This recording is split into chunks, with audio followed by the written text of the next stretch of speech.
Hello and welcome to ShameOver, where you can lose the hangover, not the booze. I'm your host, Erica Mallery, and this is a podcast for those interested in moderation and drinking less, and who want to find peace and balance in their consumption. I am on this journey with you, and I am proof that you can drink less without going cold turkey or all out sober. If this sounds good to you, let's get started.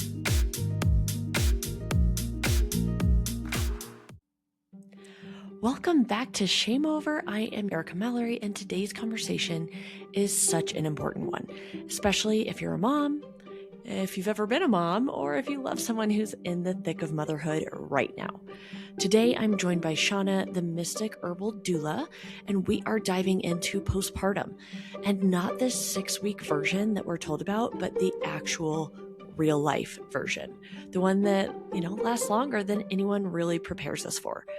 We are talking about why postpartum isn't something that you finish, and why so many women feel blindsided after birth, and how our bodies go through massive hormonal and nutritional shifts that nobody explains, yet we're expected to just bounce back like nothing ever happened. We also get into the pressure to snap back, the comparison trap, and why nutrition isn't about perfection. It's about recovery, regulation, and long-term well-being. And yes, you're probably like, what does this have to do with drinking? But we get into that too. So this episode is honest, it's validating, and honestly, it's kind of a relief. So if you've ever thought, why didn't anyone tell me this? You're exactly where you need to be. Welcome back to ShameOver. I'm your host, Erica Mallery, and today I am joined by Shauna, and I'm so excited for this conversation. We are going to be talking a lot of motherhood stuff. So, Shauna, if you would like to introduce yourself, and we'll just go from there. Yes. Oh, thanks, Erica, for having me. So excited to chat. I love podcasts, so I'm like, oh, let's do this. So my business name is the Mystic Herbal Doula, and there's a lot to that name. I was very thoughtful on that.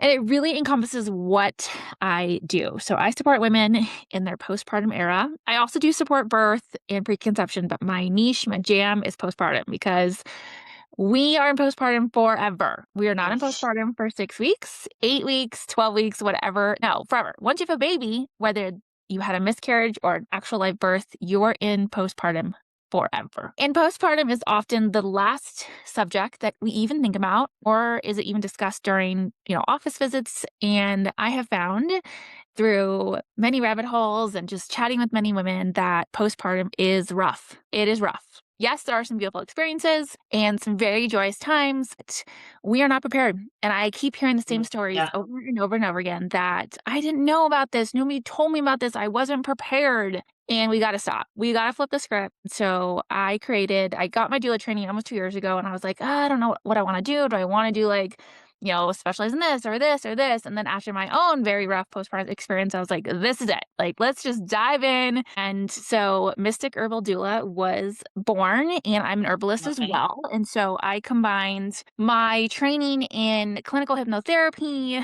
and EFT and Reiki with the power of herbs to support the energetic state of the woman once she has gone through postpartum. And my goal is to prepare women so they have all the tools they need. Now, there are going to be situations that we can never prepare for, but I go over kind of a 3-step process. We're going to talk about nutrition, we're going to talk about energetics, and then we're going to talk about your village, because if you can get all those 3 things kind of in alignment, you will be in a much better spot. So that's a little recap of me and myself and my business. I love it. I remember the first time I heard you were in postpartum for the rest of your life. I'm like, oh my God. I never thought of it that way. And it was in a way very healing and empowering, because I'm like, yeah, I didn't struggle the first 6 or 8 weeks after. It was much farther. And, having that understanding that this postpartum can kind of hit you anytime, and that it doesn't have to be a bad or terrible thing. It's just, how can we figure this out? What's the missing link? What's not working? What needs to be readjusted? Yes. And what I find extremely frustrating in the birth world is that the education just lacks in general. You will never, at least in my experience, see an OBGYN go, all right, let's talk about postpartum. Yeah, I know you're only, 12 weeks or 16 weeks, or, you're in your 3rd trimester, But let's talk about, like, have you talked to your partner about XYZ? Have you thought about this? Who's watching? Like, none of these conversations are happening. So when we get into postpartum, one, like, it is wild. Your body is going through an insane amount of changes within the first 48 hours. You basically are going through pre-menopause in about 48 hours, which is, anybody who's gone through pre-menopause or menopause will tell you, is a wild ride. So imagine you've taken that time frame and you just shoved it into 48 hours. And so your body is just like, woo, massive roller coaster. You have this newborn child that you don't know. They don't know you. They're figuring out the world. You're figuring out them. You're not sleeping, most likely, even if you're not going to breastfeed, even if you're doing formula, like, you're still not really going to be sleeping. So you've now got hormonal, like, highs and lows. You're lacking sleep. And then many women I experience do not plan when it comes to meals or nutrition. And so if you're not eating well on top of that, you're just setting yourself up for massive failure. And I don't mean that in a bad way. I don't mean to, like, demean anybody. It's just, we just don't know. We don't know. But when we actually can build some really good building blocks, nutrition is, I think, the number one priority. We are not just going to set ourselves up for the first 12 weeks or 4 months, but it's going to be you're going to set yourself up for a lifetime. Because what happens when we have a really bad postpartum period? Well, we can suffer from postpartum mood disorders. We can suffer from nutrition depletion. We can suffer from lack of healing when it comes to our body, our uterus, all that. And when you have all those things occurring, you are setting yourself up for failure for the next 2 to 6 years. Like, Oh, wow. so we need to think long term, not just, okay, I've had my baby, I went to my 6-week checkup, I got cleared, that is a whole nother conversation. And Yes. you're ready to go. No, like, you really need to look at, and in the Western society, we fail mothers miserably when it comes to postpartum. We don't give them any tools or resources. If you look at Eastern cultures, you see a very different situation. And I wish we could bring a lot of that here, because women in Eastern cultures often have a village. They have their parents or their grandparents or their sisters or whomever to support them. And they're doing nothing. They are laying down for 30 days, which there's a book, I think it's called, or maybe it's 40 days.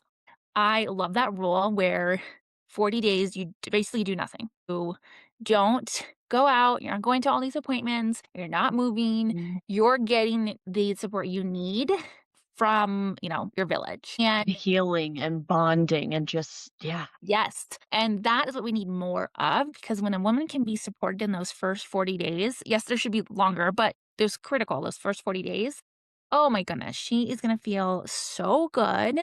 She's going to be able to recover faster. She's going to be able to get her spirit back faster. She's going to have a good bonding experience. And we don't do that. We expect her to manage everything by herself, essentially.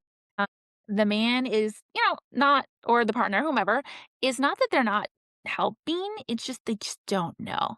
They don't know. They haven't gone through the birth experience. And so we just are left to our own devices. And then what really also, like, upsets me is that we're expected to go to an appointment within 42 to 72 hours after we've given birth or had a C-section. Like, I'm sorry, you want me to get up out of my bed, get into a vehicle, drive across town, go upstairs or whatever. What? Like, I don't even know what up and down is right now. Oh, yeah, and we're not supposed to carry anything basically heavier than the baby, but just the car seat alone with the baby in it is crazy. Yeah, all the things. One thing I know that you had definitely touched on is the importance of nutrition.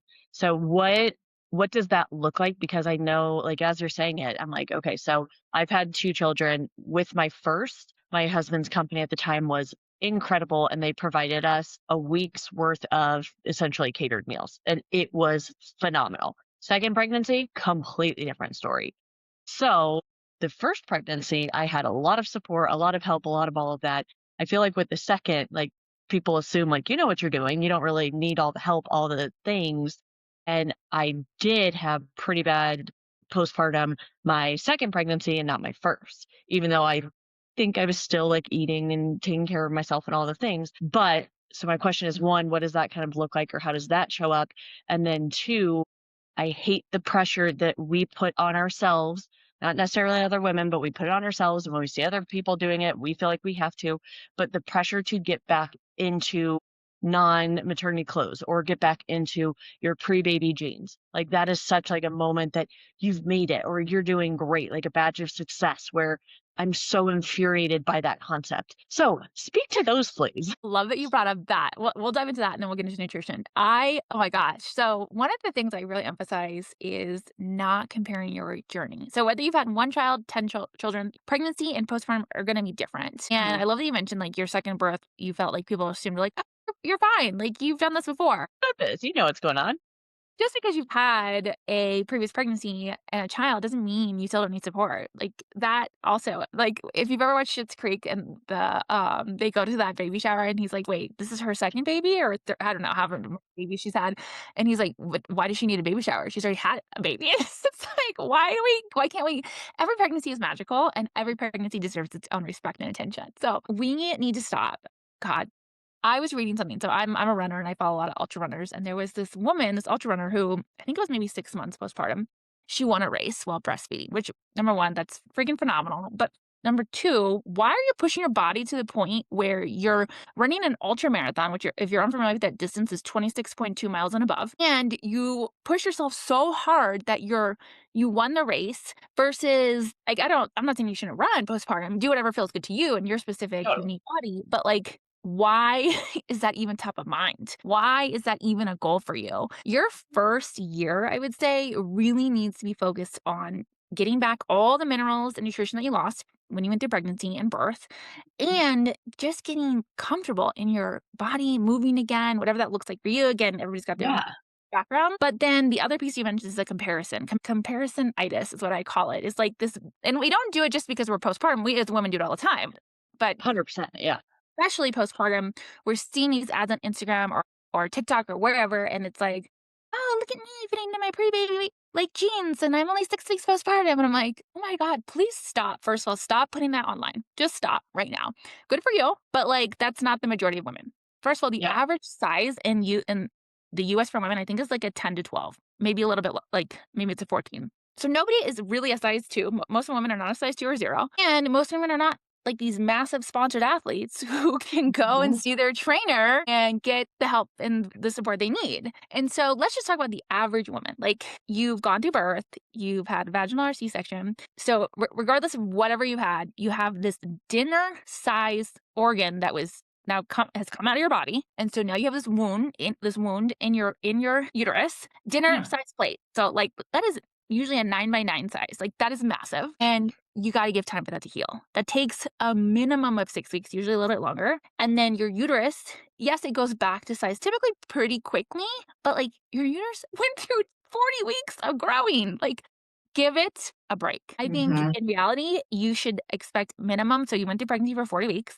You should recover for a minimum of 40 weeks. Like when you're running, like I'm a long distance runner. So like every time I run a half marathon, I am not like, oh, I just ran my half marathon. Like I could go get a PR next week. Like no, like myself time to recover because guess what? I just ran 13 miles. My body now needs to recover. So same thing. Like when you're pregnant and when you give birth, your body needs to recover. So first of all, I want everybody who's listening, like give yourself permission to just rest, relax, and breathe. And first of all, just don't even go online. Like just don't. Unless you're gonna post cute photos of yourself and your baby. Because that right there is the problem. And that's the poison that like we are exposed to during pregnancy and postpartum. And so when I talk about the energetics, that's a piece of it. It's like stop comparing yourself, stop exposing yourself to things that are not supportive. And so when we do that and we surround ourselves with a village that is supportive, we can increase our frequency, increase our spirit, our joy, and ideally get into a state where like we're just respecting our bodies. You're respecting your own unique journey. Again, if you've had 1 or 10 babies, your journey is going to be different every time. You may have had your first baby and you're like, oh, I feel good. Like I'm ready to get back to my normal exercise routine. I'm fitting into all my, whatever. Or you have your third baby and it's a very different situation. And that's okay. Both of those scenarios are totally normal.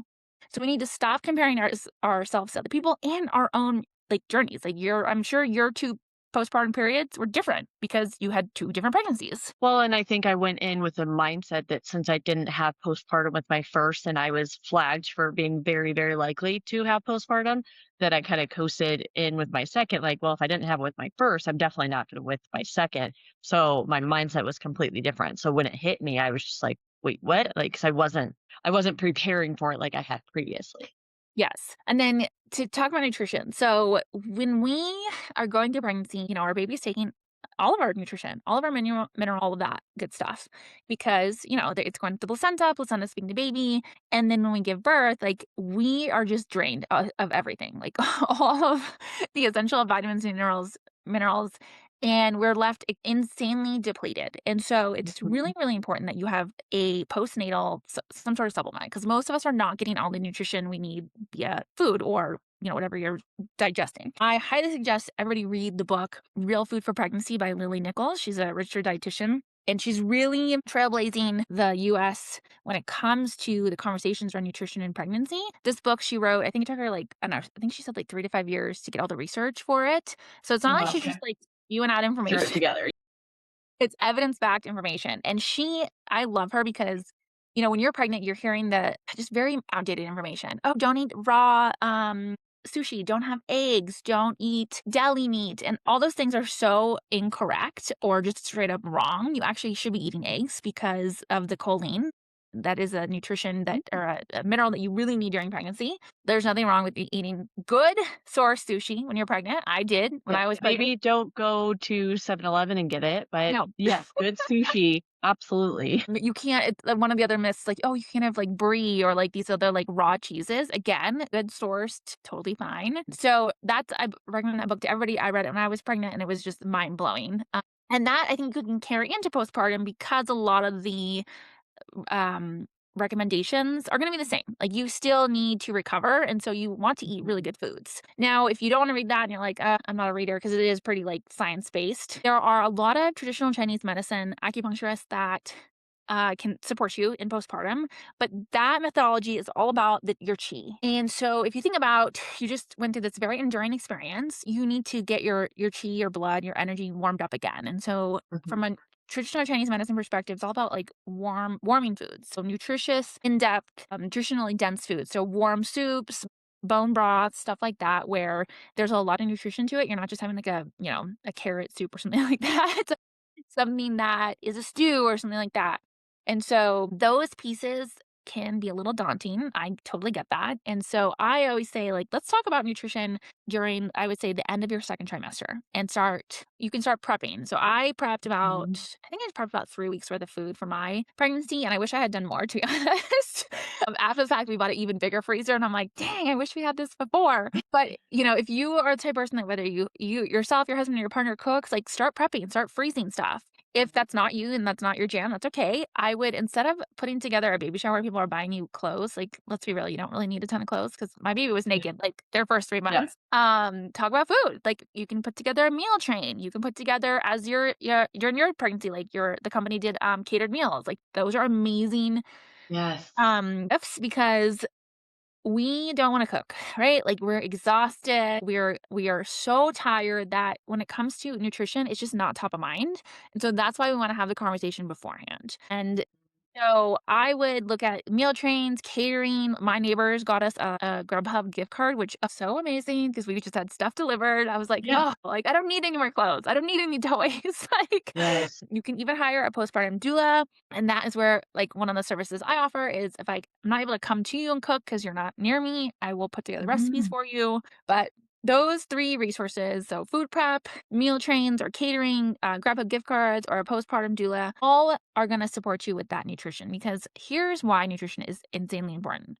As I said earlier, you're completely depleted of minerals, vitamins, all that stuff. That's why when you hit that kind of that 3-month cycle, you'll see that your hair typically falls out. And it's not all nutrition that's depleted. It's the natural cycle of the estrogen and progesterone in your hair cycle. But if you want to support that, knowing that it's going to happen, let's get good nutrition in you. If you're breastfeeding, nutrition is really crucial because it's so much work to breastfeed. It is so energetically draining. Your body is just constantly working all the time to produce milk. And so you really want to focus on that. And then we want to talk about nutrition because it's going to support you with any postpartum mood disorders.